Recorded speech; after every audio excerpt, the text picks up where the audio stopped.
مکہ مکرمہ میں آج آپ نے خطبہ سنا اور اس کا ترجمہ بھی آپ نے سنا، تو اس کو سمرائز کرتے ہوئے ہم یہ کہیں گے کہ خطبہ فضیلت الشیخ ڈاکٹر صالح بن عبداللہ بن حمید حفظہ اللہ تعالیٰ کا تھا۔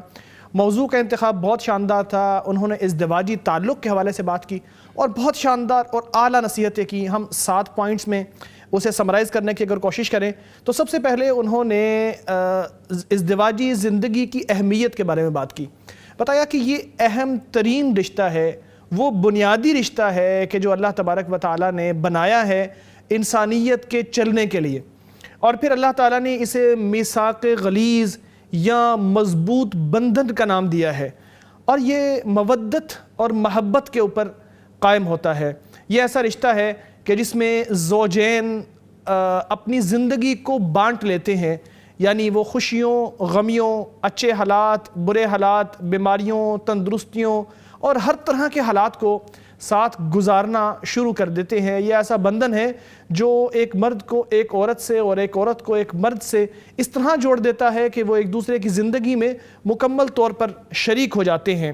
پھر انہوں نے دوسرے پوائنٹ کے اوپر بات کی تو فرمایا کہ اس معاملے میں اور اس تعلق میں انسان کو ایک دوسرے کے اچھے وقت کو یاد رکھنا چاہیے، ایک دوسرے کی مہربانیوں کو یاد رکھنا چاہیے کہ کیسے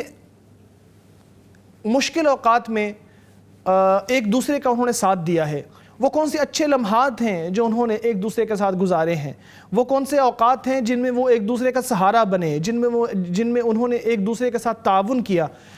جو ان کو اچھے لگتے ہیں وہ اچھی یادیں ان کو ہمیشہ یاد رکھنی چاہیے اور ان کو کبھی بھولنا نہیں چاہیے۔ بلکہ اللہ تبارک و تعالیٰ کے اس فرمان کو بھی انہوں نے ذکر کیا، نقل کیا، وَلَا تَنْسَوُا الْفَضْلَ بَيْنَكُمْ، اپنے درمیان مہربانی کے تعلق کو نہ بھولو۔ اور انہوں نے بہت خوبصورت بات یہاں پہ کی کہ ازدواجی رشتہ، انسان کا ازدواجی رشتہ مہربانی کی بنیاد پر قائم رہنا چاہیے، عدل کی بنیاد پر نہیں، جیسا کہ انہوں نے کہا کہ سلف صالحین میں سے سمجھدار اور دانشمند لوگ بھی یہ کہا کرتے تھے کہ انسان جب عدل کی بنیاد پر تعلق بناتا ہے تو کہتا ہے کہ میرا یہ حق بنتا ہے مجھے ملنا چاہیے، اور آپ کا یہ حق بنتا ہے آپ کو یہ ملنا چاہیے۔ لیکن جب ازدواجی تعلق کی بات آتی ہے تو اس میں بہتر یہ ہے کہ انسان مہربانی کی بنیاد پر تعلق کو قائم رکھے، اپنے فرائض کو بھی سر انجام دے اور ساتھ ساتھ مہربانی یعنی اضافی چیز بھی دیتا چلا جائے۔ یہ نہ دیکھے کہ میری ضرورت نہیں ہے یا میرا فرض نہیں ہے، بلکہ وہ ایک مہربانی کرتے ہوئے دوسرے کے ساتھ احسان کرتے ہوئے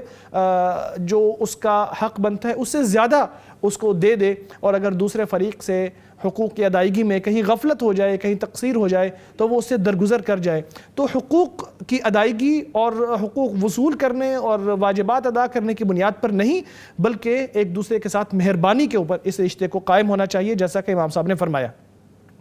اسی طرح پھر انہوں نے ایک پوائنٹ ریز کیا کہ جب غصہ اور غضب کی کیفیت ہوتی ہے تو انسان کے منہ سے وہ چیزیں نکلنے لگتی ہیں جو بڑی عجیب ہوتی ہیں، بلکہ انہوں نے یہ کہا کہ جب انسان غصے میں ہوتا ہے تو اس کے لیے گدھا اور گھوڑا برابر ہوتے ہیں، اس کو اپنے پارٹنر میں برائیاں ہی برائیاں نظر آ رہی ہوتی ہیں، اس کو کوئی اچھائی اس کے اندر نظر نہیں آ رہی ہوتی۔ جب انسان غصے کی حالت میں ہوتا ہے تو وہ باتیں کر جاتا ہے جو اسے نہیں کرنا چاہیے، جیسے اپنے جو پارٹنر ہے اس کی پردہ پوشی والا پہلو پیچھے چلا جاتا ہے، اس کے عیب لوگوں کو بتانے لگتا ہے، لوگوں کے سامنے اونچی اونچی آواز میں بولنے لگتا ہے، اس کے اوپر چلانے لگتا ہے، یا دوسروں کے سامنے اس پر تنقید کرنے لگتا ہے، جھوٹ بولنے لگتا ہے، الزام تراشی بھی کرنے لگتا ہے۔ تو یہ ایک ایسا پوائنٹ ہوتا ہے جس میں انسان کو یاد رکھنا چاہیے کہ یہ سال ہا سال کا تعلق ہے، یہ 1-2 دن کا تعلق نہیں ہے کہ ایک لمحے میں ٹوٹ جائے، بلکہ ایک سال ہا سال کا تعلق ہے۔ اتنے لمبے تعلق کو ایک لمحے کے اندر ختم نہیں کر دینا چاہیے، بلکہ انسان کو ہمیشہ یاد رکھنا چاہیے کہ اچھے اوقات بھی تھے جو انسان اس سے پہلے گزار کے آیا ہے۔ پھر انسان کو ایک پوائنٹ انہوں نے مزید ریز کیا کہ کچھ لوگ ہوتے ہیں جو انسان کو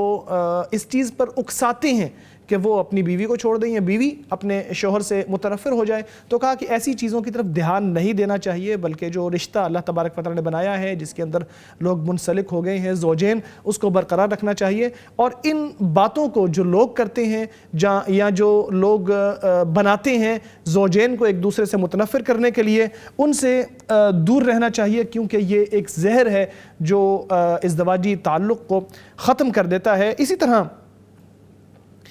نظر انداز کرنا اور صبر کرنا، یہ پہلو بھی انہوں نے اجاگر کیا کہ اس رشتے کے اندر صبر کی بہت زیادہ اہمیت ہے اور نظر انداز کرنے کی بہت زیادہ اہمیت ہے. یعنی لازمی نہیں ہے کہ جو غلطی بھی آپ کو اپنے پارٹنر میں نظر آئی ہے اس کو فوری طور پر ہائی لائٹ کریں اور اس کو سولو کرنے کی کوشش کریں. نظر انداز کرنا بھی تو کوئی چیز ہے, صرف نظر بھی تو کوئی چیز ہے. انسان کو چاہیے کہ جب اس کو اپنے پارٹنر میں, اپنے ساتھی میں کوئی برائی نظر آ گئی ہے تو اسے صرف نظر کرے, اس کی بھلائیوں کو یاد کرے, اور اگر اس کے ساتھ کوئی ظلم ہوا ہے, زیادتی ہوئی ہے کسی موقع پر, تو اس کو چاہیے کہ وہ اس پر صبر کرے. کیونکہ نبی اکرم صلی اللہ علیہ وسلم کا فرمان یہ بھی ہے کہ لا یفرق مؤمن مؤمنہ, کوئی بندہ اپنی بیوی کو مکمل طور پر برا نہ سمجھے, اس کی اگر ایک بات بری لگتی ہے تو دوسری باتیں اچھی بھی تو لگتی ہیں. تو یہ ایسی تلقین ہے جس سے پتہ چلتا ہے کہ انسان کو چاہیے کہ وہ اچھائیاں اور برائیاں جو ایک دوسرے کے اندر ہوتی ہیں ان کو ساتھ ساتھ لے کے چلے, اچھائیوں کو ہائی لائٹ کرے اور ان کو قبول کرے, جو برائیاں ہیں